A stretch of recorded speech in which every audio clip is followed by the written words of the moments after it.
Janine, so proud sa nobyong si Jericho, kaya palaging nakabandera sa SOCMED account nito.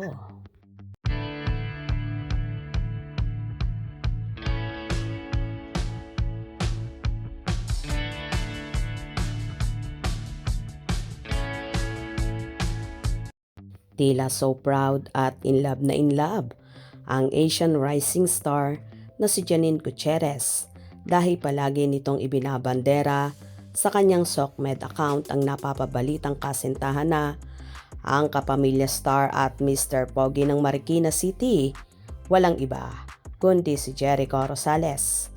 Nagbahagi nga ang dalaga ng short video ni Echo sa kanyang Instagram story kung saan may caption na, "Back to work kiss, pero bakit kumakanta ka, Tyrone?"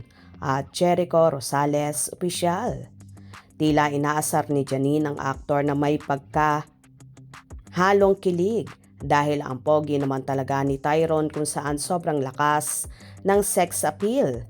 Hindi mo aakalain na 45 years old na, kung titingnan ay batang-bata pa rin at tila hindi nga tumatanda ang aktor.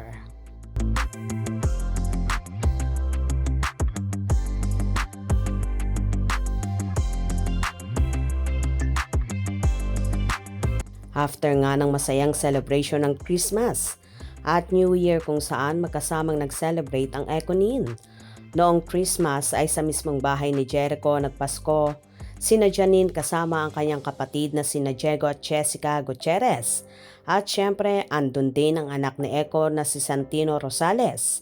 At noong New Year Eve naman ay kasama ng buong pamilya ni Janine kung saan kasama nila ang inang si Lotlot de Leon kasama ang asawang si Fadil El Sori, ang amang si Ramon Christopher Gutierrez, ang auntie na si Jackie Lo Blanco at ang ilang pinsan.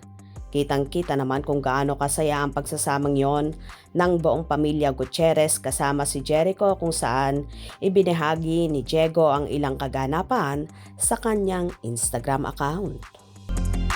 Happy New Year!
So happy naman ang lahat sa pagsalubong ng bagong taon kung saan kitang-kita sa video kung gaano ka-inlove at kasaya ng bagong couples na sina Janine at Echo na walang hanggan ang saya at excitement na nararamdaman sa kanilang pagsasama.